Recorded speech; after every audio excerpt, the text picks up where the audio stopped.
PDIP belum juga mengumumkan jagoan yang akan diusung di pemilihan Gubernur Jakarta. Padahal kemarin, PDIP kembali mengumumkan 60 bakal calon kepala daerah yang diusung dalam Pilkada 2024. Di antaranya mantan Wali Kota Tangerang Selatan Airin Rahmidiani yang akan berlaga di Pilgub Banten dan mantan Panglima TNI Andika Perkasa di pemilihan Gubernur Jawa Tengah. Keputusan PDIP menunda pengumuman tentunya menjadi tanda tanya. Apalagi sempat beredar foto Anies Baswedan duduk berdua dengan Rano Karno. Disebut pula jika lokasi foto di DPP PDIP sesaat sebelum pengumuman bakal calon kepala daerah. Dalam foto tampak Anies berpakaian batik merah, warna yang identik dengan PDIP. Namun, Ketua DPP PDIP Jarod Saiful Hidayat menyebut pertemuan itu hanyalah untuk bertukar pengalaman antara keduanya. Memang Pak Anies tadi kita lihat sempat datang di gedung B, ketemu sama Sidul, Bang Rano, betul nggak? Bung Rano Karno. Kalian harus ingat bahwa Pak Rano, Bung Rano ini adalah Gubernur Banten, Wakil Gubernur Banten. Pak Anies itu Gubernur DKI. Masa Gubernur DKI sama Gubernur Banten berdiskusi ya? Tidak boleh, boleh kan? Boleh. Jadi dalam rangka untuk silaturahim, untuk membicarakan sebetulnya DKI ke depan itu seperti apa? Tukar menukar pengalaman. Sebelumnya, Ketua Umum PDIP Megawati Soekarno Putri sempat berkomentar soal pencalonan Anies di Pilkada Jakarta. Mega bilang kalau mau diusung PDI Perjuangan, Anies harus nurut. Kaget toyo, ada baju merah hitam, terus tapi pasang spanduknya. Itu kan suruh gotong Pak Anies ya, iya toh? Kok siapa yang nggak lihat? Aku aja lihat kok. Itu, aku bilang enak aja ya. Ngapain gue suruh dukung Pak Anies? Dia bener nih. Kalau mau PDI, kalau mau PDI jangan kayak gitu dong ya. Ya tinggal mau nggak nurut ya. Lihat dong.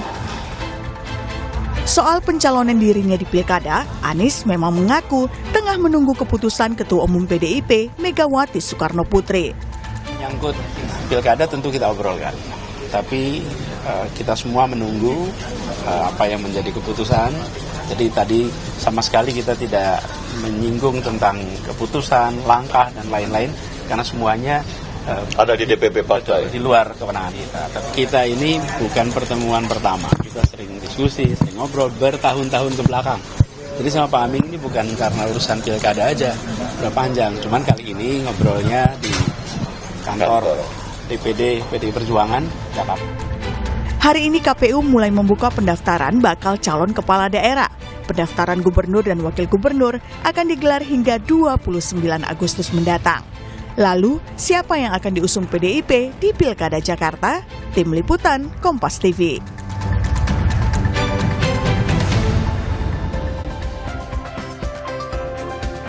Saudara, PDI Perjuangan belum juga mengumumkan jagoan yang akan diusung di pemilihan Gubernur Jakarta. Padahal, saudara, kemarin PDI Perjuangan kembali mengumumkan ada 60 bakal calon kepala daerah yang diusung dalam Pilkada 2024. Yang menjadi sorotan adalah kehadiran Anies Baswedan sesaat sebelum pengumuman di DPP PDI Perjuangan.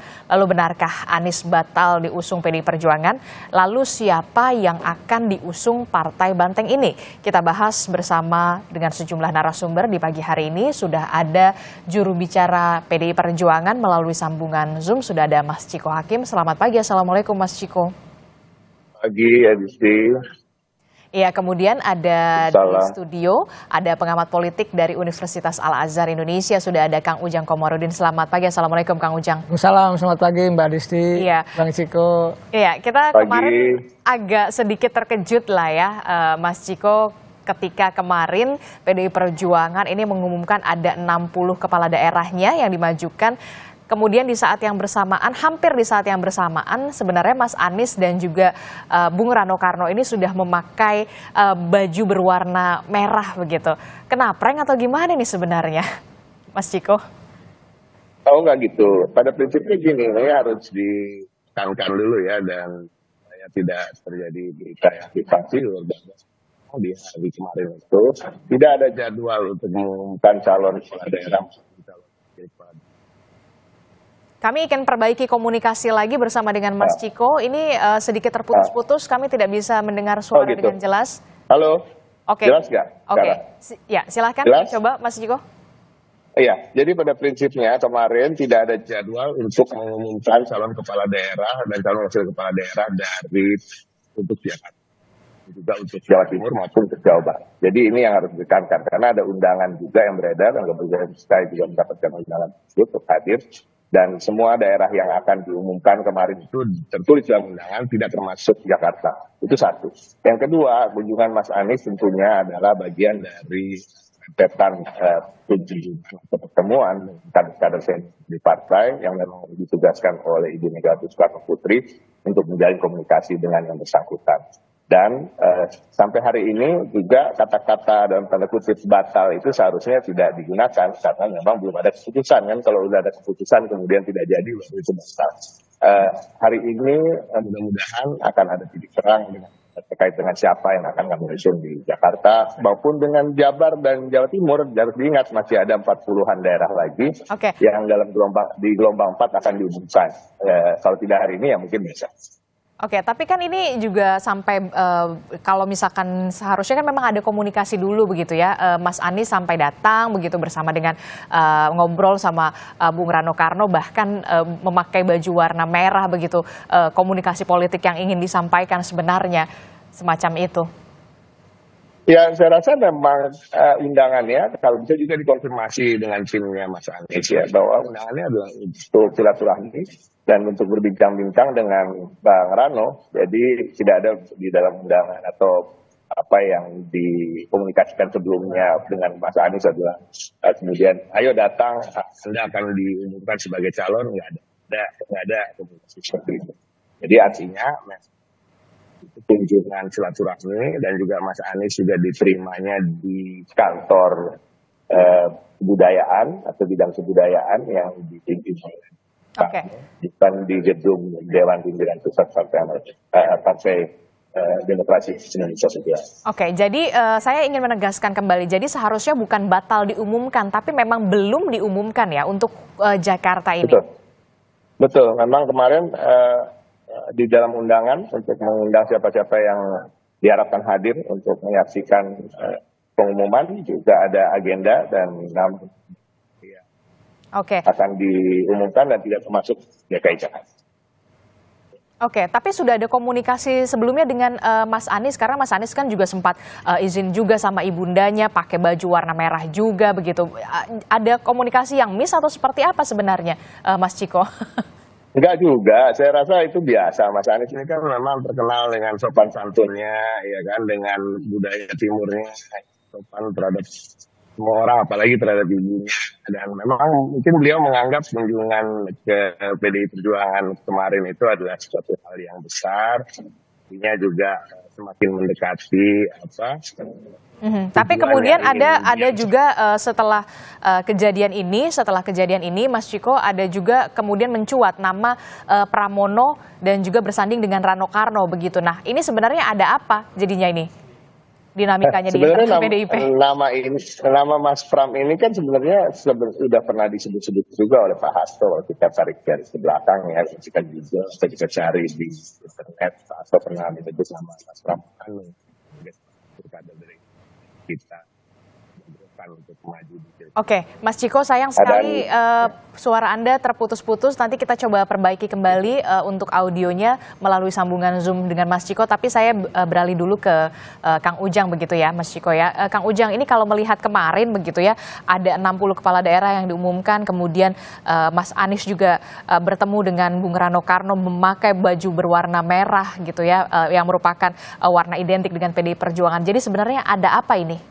Ya, ada dua kemungkinan. Pertama mungkin mundur ya. Kalau dalam perspektif Bang Ciko belum kok gitu kan. Bisa mundur atau istilahnya kan kalau Bang Ciko mengatakan batal, tidak batal, orang belum gitu ya. Kalau saya katakan tidak jadi gitu.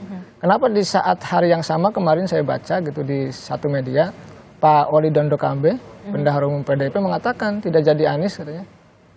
Kita jadinya mengusung Pramono Anung dan Rano Karno. Itu suatu pernyataan yang sangat jelas bagi saya, bagi publik, karena itu sudah katakanlah diumumkan di media massa begitu. Oleh karena itu saya melihat ya saya meyakini gitu ya, walaupun memang hari ini dinamikanya begitu cepat gitu ya, saya meyakini bisa jadi gitu ya, memang tidak jadi Pak Anies gitu. Bisa jadi mungkin ada sesuatu kompromi yang tidak ketemu antara Pak Anies dengan PDIP. Misalkan, apa sih sebenarnya yang jadi berat kemudian PDI Perjuangan untuk mengumumkan begitu pasangan Anies Baswedan dan juga Rano Karno, bahkan kemudian mencuat nama Pramono Anung dan juga Rano Karno sekarang yang mencuat justru? Ya, saya sering mengatakan ke teman-teman media termasuk di Kompas TV juga, bahwa sejatinya yang paling penting prinsipil ya di PDIP itu Ibu Megawati mengutamakan, memprioritaskan kadernya sendiri.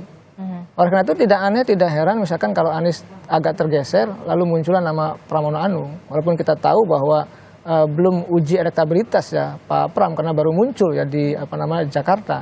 Oleh karena itu saya meyakini faktor utama adalah mengutamakan kader itu karena sudah berdarah-darah, sudah mati-matian berjuang di partai. Yang kedua saya melihat mungkin juga ada bahwa selama ini Anies tidak pernah berjuang juga di PDIP, bahkan cenderung menjadi lawan di 2017 termasuk di Pilpres 2024 yang lalu.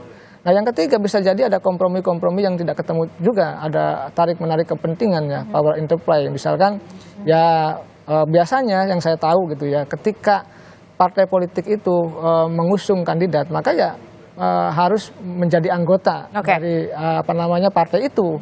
Yang setahu saya seperti itu. Apakah Anies mau atau tidak saya tidak tahu. Ya tentu komprominya belakang layar saya tidak tahu.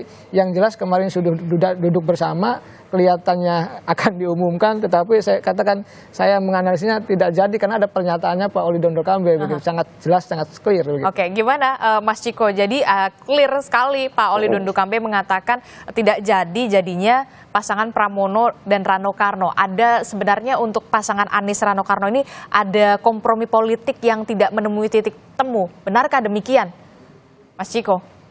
Saya nggak berani ya mendahului keputusan Ibu Megawati Soekarno Putri gitu ya. Mungkin Bang Oli kan saya punya pertimbangan dalam konstitusi sendiri. Tapi saya meyakini bahwa belum ada keputusan resmi, keputusan definitif terkait dengan siapa yang akan diusung. Nah kita tunggu saja. Tapi tadi Mang Ujang juga sudah menyampaikan pertimbangan dari kami. Itu suatu hal yang wajar. Kita punya pengalaman mengusung kader baru atau non kader kemudian kita kaderkan dan kemudian sekarang keluarga kita sudah jadikan tempat untuk berlabuh dan memenangkan berbagai pertarungan elektoral, kemudian kita ditinggalkan. Nah, kita punya pengalaman itu. Jadi adalah suatu hal yang biasa kalau kita berhati-hati untuk kali ini dan seterusnya mengusung non kader. Nah ini harap dimaklumi karena memang banyak sekali yang menjadi pertimbangan terkait satu ideologis tentunya. Yang kedua ini ada partai kader yang memang siap kader-kadernya untuk maju dalam kontestasi apapun. Oke, jadi maksud Anda ingin mengatakan ketika Anies Baswedan belum dimerahkan begitu ya,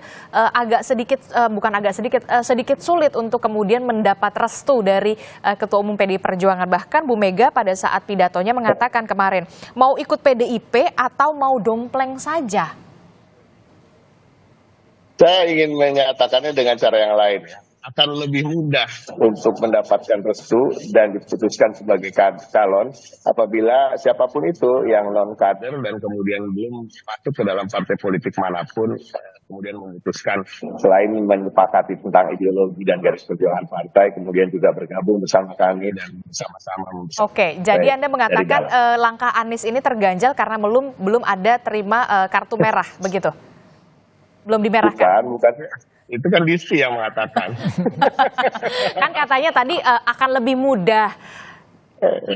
Iya kan akan lebih mudah, tapi bukan mustahil apabila seseorang kemudian tidak bergabung. Banyak juga kok di daerah-daerah ini yang memang non kader berasal dari profesional, kemudian memilih untuk tidak mempunyai KTA PDI Perjuangan. Tapi tentunya komitmennya tetap sama. Komitmennya adalah ketika sudah usung karena partai ini didirikan bersama-sama. Tapi secara tegas kemarin saya melihat Bu Mega mengatakan untuk memperingatkan jangan asal dompleng saja. Kalau tidak mau nurut ya mendingan out saja. Itu kan sudah Kalau tegas sekali. itu dapat diartikan secara literal, itu bukan kata-kata siasat. Dan memang betul, jangan dompleng saja, artinya kalaupun tidak bergabung sebagai kader, jangan kemudian nanti tiba-tiba bergabung dengan partai lain atau tiba-tiba nanti meninggalkan partai kita. Kemudian dalam kontestasi elektoral berikutnya tidak masalah, tidak didukung oleh PDI Perjuangan, kemudian didukung oleh partai lain. Nah, ini yang justru saya rasa apa yang disampaikan Bu Mega itu loud and clear. Tidak ada yang dibalik-balik, itu nggak ada. Tapi kan itu tidak bisa serta-merta diartikan harus ber-KTA, tetapi harus berkomitmen sudah pasti dan harus loyal sudah pasti. Oke, baik. Jadi pasti lebih mudah lah ya langkahnya kalau misalkan sosok Anies Baswedan sepertinya sudah dimerahkan dalam tanda kutip begitu ya. Kang Ujang, Anda melihat memang benarkah langkah Anies ini terganjal untuk diumumkan kemarin karena memang belum statusnya resmi untuk menjadi seorang kader dari PDI Perjuangan? Jangan dijawab dulu, tetaplah bersama kami usai jeda di Sapa Indonesia Pagi.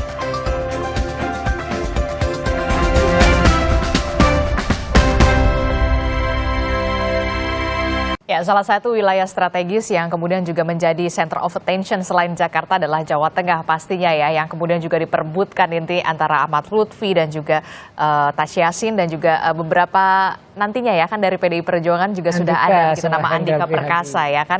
Oke, kita kembali ke dialog kita di pagi hari ini. Kang Ujang tadi Mas Ciko mengatakan akan lebih mudah langkahnya direstui oleh Bu Mega ketika sudah memang menjadi kader PDI Perjuangan. Apakah ini menjadi salah satu alasan kenapa kok tampaknya berat sekali ya ini untuk nama Anies dan Rano Karno ini untuk diumumkan kemarin?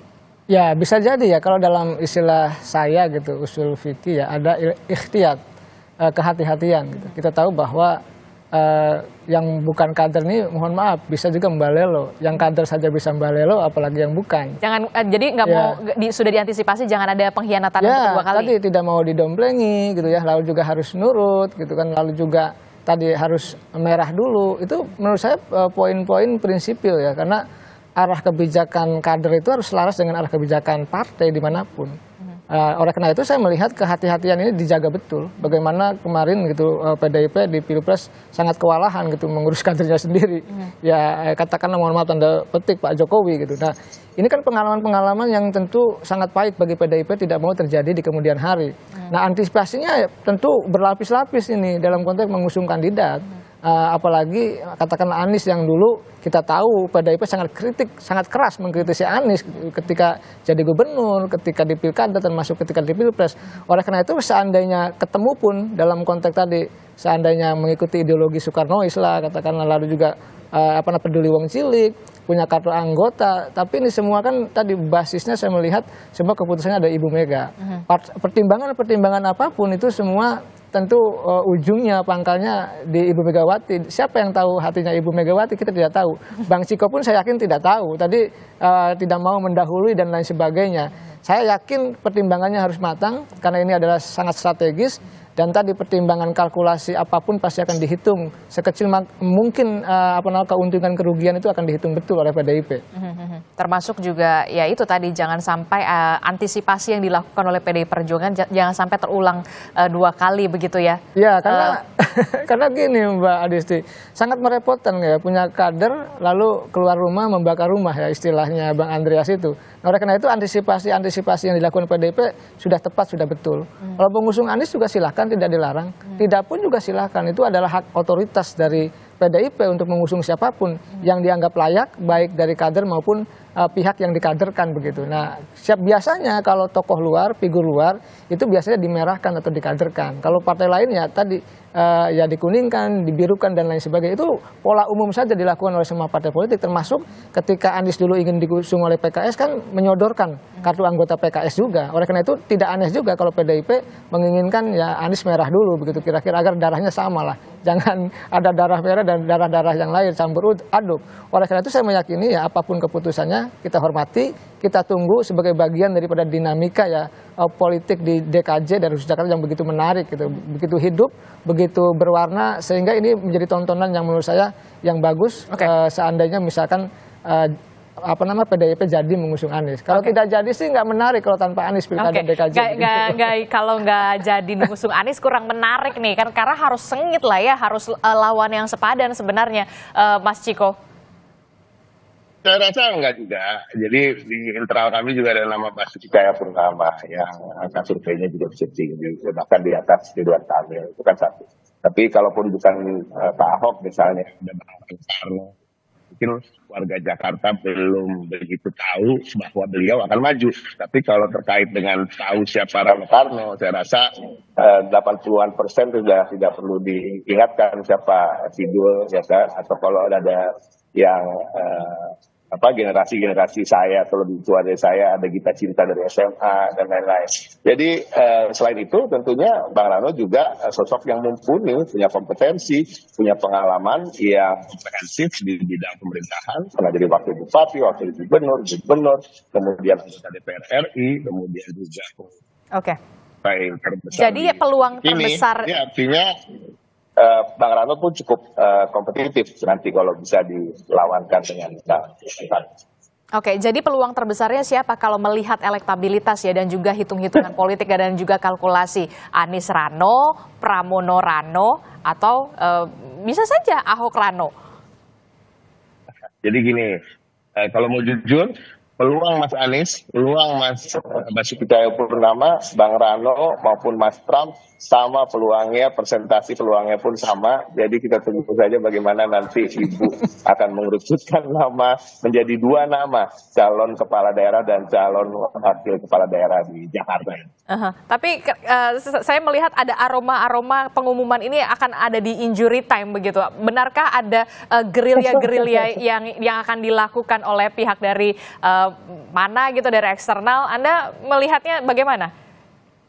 Saya mendengar ada selentingan bahwa akan ada dilakukan intervensi dari pihak-pihak yang berada dalam kekuasaan yang tidak menginginkan tentunya ada kompetisi yang fair atau kompetisi yang adil di pilkada Jakarta ini, karena mungkin kita juga harus terbuka aja bahwa ada deal dengan Ridwan Kamil yang harus meninggalkan Jawa Barat, di mana dia bisa melenggang untuk memenangkan dengan mudah. Untuk dia maju di Jakarta tentunya harus ada jaminan-jaminan. Mungkin salah satu jaminannya untuk supaya misalnya Ahok atau Anies tidak maju kan, hal seperti itu biasa. Ada manuver-manuver dan saya hanya baru mendengar, saya belum bisa mengkonfirmasi secara pasti ya. Tapi itu suatu hal yang sangat pantas dilakukan karena memang kita tahu ada kebiasaan-kebiasaan seperti itu ini dari pihak-pihak tertentu. Oke, itu tadi soal bagaimana.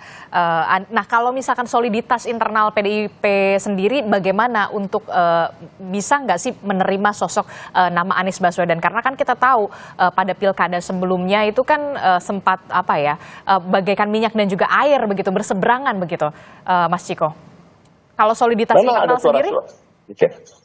Memang ada suara-suara dari arus bawah, khususnya pemilih yang loyal terhadap PDI Perjuangan, yang agak resisten terhadap ide untuk mengusung dari non-kader, khususnya Pak Anies. Ini saya terbuka aja, karena memang ada pengalaman di 2017, pengalaman yang tidak baik, pengalaman cukup buruk. Bukan hanya bagi kami, tapi juga bagi seluruh masyarakat Jakarta yang cukup mencekam ya, ada politisasi agama yang kuat, polarisasi, gejolak-gejolak yang terjadi. Tetapi tentu ada hal yang lebih besar juga dipikirkan oleh sebagian kader lain yang mengatakan bahwa ini ada pertarungan yang lebih besar yang harus kita menangkan dari sekedar pertarungan antara Anies dengan PDI Perjuangan atau Anies dengan Ahok, ya kan?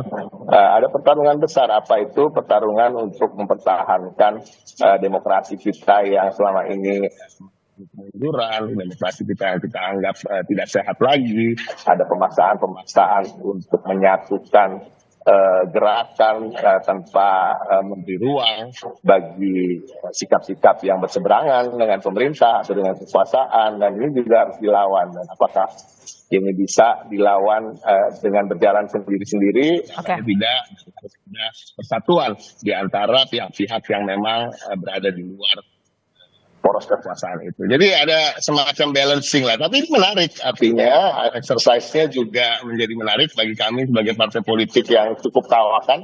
tentu pada akhirnya nanti kami bisa menentukan sikap yang terbaik. Namun tentu saya ingatkan apapun putusan yang diambil oleh PDI Perjuangan atau Ibu Megawati Soekarno Putri tidak mungkin bisa menyenangkan semua pihak. Jadi kita tunggu saja, mudah-mudahan dalam waktu dekat. Dalam waktu dekatnya kapan nih? Kalau hari ini kayaknya aku nggak bisa gitu, antara besok atau lusa? Antara besok atau lusa atau hari ini. Oke, baik. Kang Ujang, Anda melihat gimana nih? Apakah pengumuman ini akan dilakukan secara injury time begitu, ketika memang di detik-detik terakhir dengan tetap mengusung Anies Rano, ataukah kemudian ada nama yang kemudian berpeluang yang sama besar peluangnya? Kalau tadi kata Mas Ciko, Pramono, Rano. Ya semua sebab kemungkinan ya. Kalau politik itu kan tidak bisa dipastikan karena bukan matematik. Jadi tadi Bang Ciko sudah katakan semua tokoh tadi, Pak Anies gitu, Pak Pram dan Pak Ahok punya potensi untuk bisa diusung, peluangnya sama. Ya saya meyakini tadi kita tidak tahu ya apa yang ada di hati Ibu Megawati, itu rumusnya adalah keputusan dari Ibu Megawati itu. Kader-kader hanya menjalankan arah kebijakan dari Ibu Megawati. Saya meyakini memang bisa jadi detik terakhir, tapi entah siapa gitu yang akan diusung oleh Ibu Megawati ini yang teka-tekinya agak sulit kita baca. Karena, lebih besar mana peluangnya, Anies atau Pramono? Ya kalau menurut analisa Anda? Kalau ya gini, kalau misalkan Anies ya tentu elektabilitas tinggi. Kalau Pak Pram harus berjuang untuk menaikkan elektabilitas. Ya tentu ada positif dan negatif kalau mengusung keduanya. Tetapi apapun itu ya kalau misalkan ingin menang gitu ya usung Anies. Saya tidak mendukung siapapun, tapi kalau memang nanti ingin berjuang keras ya usung Pak Pram gitu. Semuanya punya kalkulasi yang matang dalam konteks untuk mengusung dua nama itu. Oleh karena itu saya meyakini ya apakah... Tapi kalau dengan waktu yang sekarang sedikit sekali, apakah bisa mendongkrak untuk elektabilitas? Kalau misalkan Anies kan sudah jelas gini kan, itu udah ada nih bekalnya begitu, popularitasnya, elektabilitasnya. Ya di situ perlu kompromi-kompromi yang matang antara PDIP dengan Anies, seandainya Anies diusung. Ya tidak pun saya meyakini PDIP partai yang tangguh ya, yang kuat. Ya dalam konteksnya walaupun memang ingin menang ya Pak Pram mungkin bisa jadi didorong walaupun dengan tadi ya harus berjuang menaikkan elektabilitas. Beda dengan Anies, kalau Anies tinggal bersatu saja antara PDIP dengan Anies bisa didorong karena elektabilitasnya sudah cukup karena dia incumbent. Oleh karena itu saya meyakini ya saya tidak bisa menganalisa siapa yang lebih utama, lebih prioritas dari Ibu Megawati karena semuanya ada di kantong Ibu Megawati. Sulit kita untuk menerka-nerka, karena analisa saya pasti akan subjektif mengatakan misalkan oh Pak Anies, oh Pak Pram, karena jadi pernyataan di media kan simpang siur juga. Petinggi PDIP mengatakan tadi Pak Oli tidak jadi Anies, ya yang lain ada nama mencuat nama Pramono. Tapi ya, kemudian ada juga yang tadi Mas Ciko mengatakan memang ada gerilya-gerilya yang memang dilakukan begitu. Ya karena saya meyakini, saya dengar juga ya ada beberapa kenyataan yang katanya ada tekanan, ada misalnya tekanan undang-undang MP3 yang akan bahkan katanya perpunya juga ada di meja presiden atau ditekan seperti apa, atau saya dengar-dengar juga akan dicari-cari kasusnya juga dan lain sebagainya, kan menjadi persoalan dalam konteks menegakkan demokrasi yang sehat. Ya karena itu saya melihat entah apa yang terjadi gitu, yang jelas ya kita tunggu saja keputusan PDIP, siapapun yang diusung nanti pasti adalah keputusan yang terbaik bagi PDIP dan bagi daerah khusus Jakarta begitu. Oke, jadi memang yang agak sulit begitu ya, karena ya yang pasti yang tahu cuma hanya Bu Mega dan Tuhan yang tahu begitu ya siapa yang akan dipilih nantinya. Bang Ciko juga nggak tahu kan. Termasuk soal resisten dari internal PDI Perjuangan sendiri bagaimana terhadap Anies? Pasti kan ada, nggak semuanya satu suara dong. Ya pasti ada resistensi karena memang dianggap dulu ada menjadi tanda petik ya lawan politik. Tetapi kan di dunia politik ini kan cair kita ini. Ya ada yang memang partai yang berbasis pada ideologis, tapi dalam konteks dan skala tertentu kalau kepentingannya sama ya maka akan bersatu juga. Walaupun ya dalam konteks politik ada minyak dan air, tapi saya meyakini ya kalau sama kepentingannya misalkan ya sama-sama ingin melawan Jokowi gitu, sama-sama kecewa dengan Jokowi atau Anies antitesa Jokowi, ya ketemu juga kepentingannya. Dan biasanya kalau kepentingannya ketemu ya akan bersama, kalau tidak ya akan menjadi lawan. Itulah sebenarnya dinamika politik umum kita di Indonesia yang basisnya adalah ada yang basis ideologis, ada yang basis kompromistis dan berbasis pragmatisme. Tetapi apapun itu hak partai sekali lagi mengusung Anies atau tidak, mengusung Pak Pram atau tidak, itu adalah wilayah kewenangan Ibu Megawati yang punya hak otoritatif untuk mengusung calon kepala daerah di Jakarta khususnya. Kalau saya sih melihatnya karena memang pada saat kemarin Bu Mega benar-benar bisa dikatakan sangat bersemangat sekali pada saat pidato mengatakan mau ikut PDIP atau mau dompleng saja. Padahal di saat yang bersamaan juga di situ ada sosok Airin Rahmidiani gitu ya, yang kita tahu memang Golkar begitu, dan beliau juga berada di dalam ruangan tersebut, kemudian sempat ditunjuk juga oleh Bu Mega. Anda memang melihat ini memang sudah seharusnya ketika mau masuk menjadi kepala daerah dari PDI Perjuangan ya memang itu syaratnya, jangan mau dompleng saja begitu. Iya, kan begini, partai politik itu juga berlaku ke Anies ya, iya, punya prinsip. Artinya harus jadi kader dong. Saya melihat gini, banyak teman yang maju di kepala daerah ya, baik gubernur gitu maupun wali kota bupati, itu ketika masuk partai A direkomendasi oleh partai A itu masuk partai. Langsung membuat kartu anggota, bahkan pindah dari partai yang lain yang tidak mengusungnya itu. Apalagi ini kan bukan kader ya, artinya bukan dari kader partai yang lain. Anies itu adalah independen, artinya ketika masuk ke PDIP ingin dicalonkan ya suka tidak suka, senang tidak senang harus punya kartu anggota. Sama mau saya contohkan dulu Gibran ketika ingin maju ya punya kartu anggota. Bobby juga sama lah. Termasuk juga nama Airin ini. Ya, nama Airin itu pasti akan sama, jadi akan haknya sama, kewajibannya sama dalam konteks untuk menjadi kader ya dari partai itu, karena partai tidak mau kecolongan, partai tidak mau hanya jadikan domplengan, Mbak. Jangan juga jadikan sebagai kendaraan atau tiket saja. Lalu ketika sudah menang ditinggalkan, karena ini menjadi persoalan dan problematika bagi partai. Oleh karena itu prinsip partai kita hargai, bahwa nanti misalkan ada kompromi masuk jadi punya kartu anggota itu menjadi sesuatu yang bagus saja bagi partai politik, karena memang kenyataannya siapapun calon tokoh bangsa di Republik ini, baik tingkat nasional maupun calon kepala daerah, ya harus ya bagian daripada kader itu gitu loh. Walaupun memang dibuka ruang juga dari calon independen dan tokoh-tokoh lain untuk bisa maju, tetap bahwa kita adalah membangun sebuah sistem kepartaian yang baik gitu. Kita ingin partai ini tumbuh bagus, besar ke depan itu ya menjadi partai yang demokratis, yang memang menjadi kawah candra di muka kepemimpinan bangsa. Oke. Gitu. Oke, saya terakhir ke Mas Ciko singkat saja. Jadi keputusannya besok atau hari Kamis? Iya, besok atau hari Kamis.